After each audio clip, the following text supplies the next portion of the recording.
ferme en ferme sera à la fin de ce mois d'avril, donc le 25 et le 26 avril. Nous sommes ici accueillis à la Mielerie des Collines Saint-Joseph, ici à Brin, qui nous a fait une très belle visite. On peut le remercier encore pour la qualité de sa visite, qui doit être à peu près de la même qualité que celle qui dispense toute l'année de celle de ferme en ferme. On est ici au sein d'un très beau territoire de la Drôme et berceau de ferme en ferme.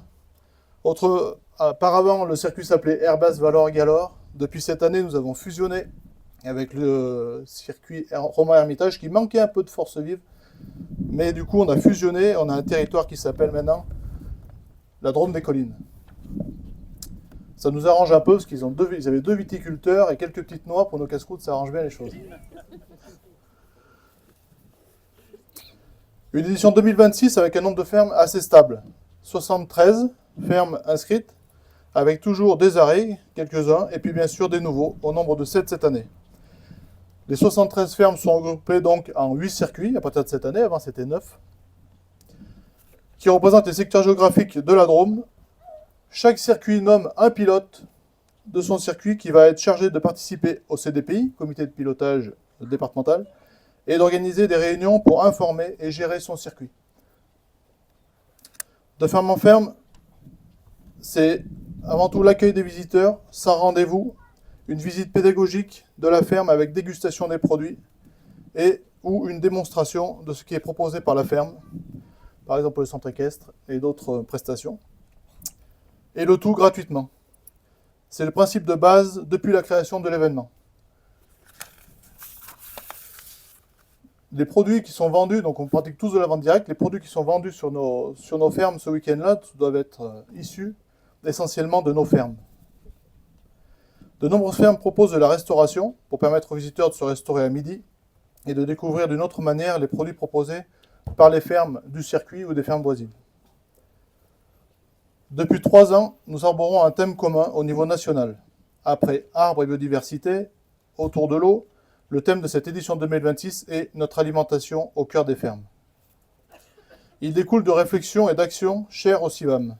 D'une part, de l'étude de l'injuste prix publiée en 2024, où on s'est associé, au réseau CIVAM, au niveau national, s'est associé au Secours catholique, Solidarité Paysan et la Fédération française des diabétiques, pour faire une étude qui met en évidence de nombreux éléments sur l'alimentation en France. Les coûts cachés, la malnutrition, les difficultés d'accessibilité à une alimentation de qualité et choisie. Avec une dizaine d'autres associations, nous avons rédigé 10 recommandations dans le but d'interpeller les candidats aux élections municipales, avec l'objectif de garantir une alimentation saine, accessible à toutes et tous, assurer la durabilité des pratiques agricoles et permettre une juste rémunération des producteurs. Ces 10 recommandations, nous les avons diffusées dans des soirées, au nombre de 4 à peu près, dans la Drôme, qui étaient suivies par juste pour préciser que les élus qui sont venus qui ont voulu se déplacer pour venir à ces soirées, ont trouvé ces échanges très intéressants et des recommandations qui sont sous le sens de l'intérêt général en fait. Manger mieux, que tout le monde puisse manger mieux, plus sain, et que les agriculteurs gagnent leur vie. Voilà. Voilà, merci, notre assistante. Donc c'est à disposition sur la table, donc un résumé de l'injuste prix de l'alimentation, parce que c'est très, très fourni, le complet, mais c'est intéressant. Et les recommandations, c'était pour les élections, mais c'est toujours à mettre en place, hein, les maires et conseillers communautaires. Donc ça, c'était la première chose. Et d'autre part, les paysans, pour la plupart, ils produisent à manger. Et donc, pas tous de la même façon. Donc nous avons voulu, par ce thème-là, mettre en avant les pratiques agricoles durables qui nous animent et que chaque ferme puisse expliquer quels sont les moyens qu'elle met en œuvre pour obtenir des aliments sains, souvent remis directement aux consommateurs.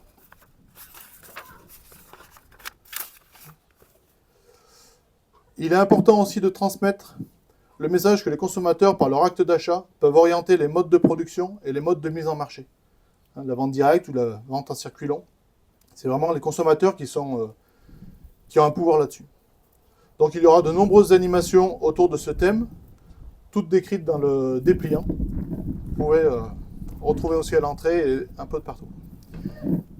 De ferme en ferme est une opération nationale depuis 2000, dont je suis un des référents nationaux. Et je remercie encore Anaïs, coordinatrice nationale, d'être présente. Cette année, 2 nouveaux départements ont rejoint l'aventure, ce qui fait 27 départements au niveau de la France hexagonale, pour plus de 700 fermes qui ouvriront leurs portes dans toute la France le même week-end. On peut faire une petite annonce aujourd'hui.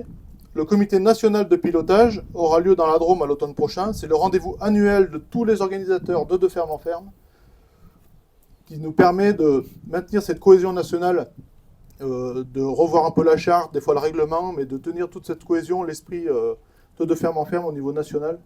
Ça nous permet de faire une réunion de 2 jours et de voir tous les autres organisateurs de ferme en ferme.